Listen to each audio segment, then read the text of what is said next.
Hello, friends. This is Dave Hurwitz, executive editor at ClassicsToday.com, here with the greatest recordings ever and one of the worst couplings ever.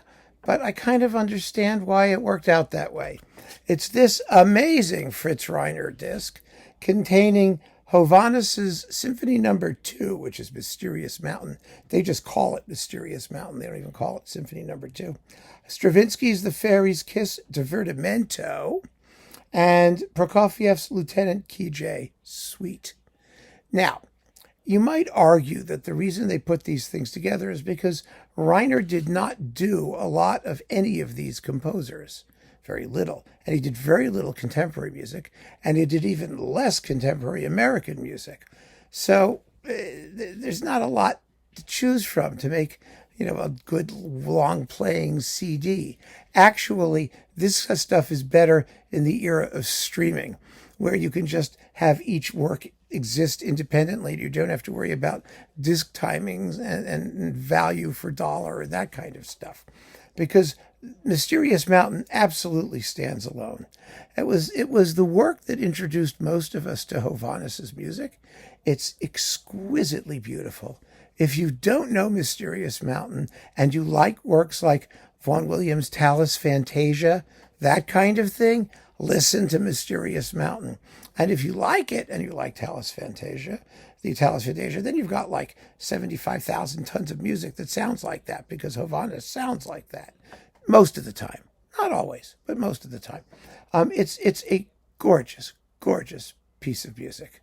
Modal and contrapuntal and timeless and spiritual and all of those things.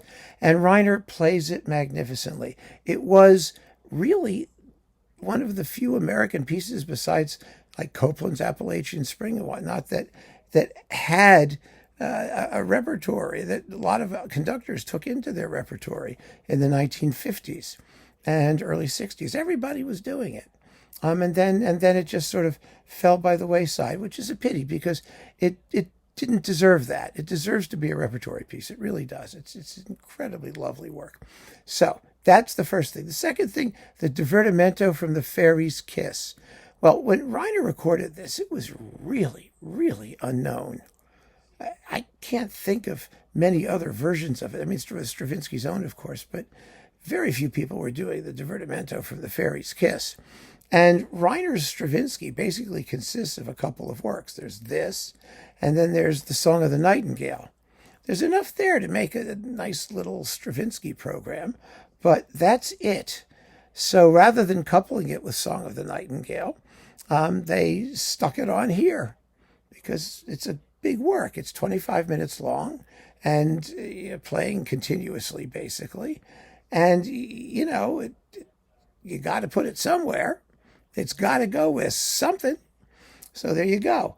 And when it comes to Prokofiev, well, there are only two recordings that Reiner made. There's Alexander Nevsky, but, the singing there is in English. And so it's kind of a little bit of an outlier in the Alexander Nevsky universe. And then there's this, Lieutenant Kijé, which is fabulously well played. You've got,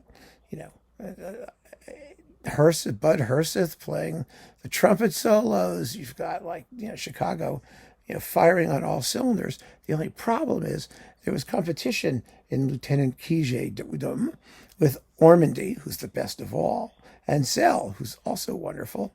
And both of them have a little bit more humor and a little less hard-edged razor sharpness in a nice way than Reiner does. So not that Reiner isn't splendid, he really is, but we were in good shape when it came to Lieutenant Kijé's, and so they could have coupled it with Nevsky, which really makes the most sense, but because then you've got an all Prokofiev disc, obviously, but they didn't, and so now you have these three pieces, which, for want of a better home, wound up gathered together on this single living stereo disc. And an incredible disc it is. But actually, the program doesn't work badly if you play it all the way through, simply because it's all about the contrast between the pieces. They don't sound anything like each other. So you're in pretty good shape if you want variety. If you want consistency, if you want some kind of underlying concept that unifies these particular works, other than the fact that they're 20th century pieces, well, there's nothing you could do about it.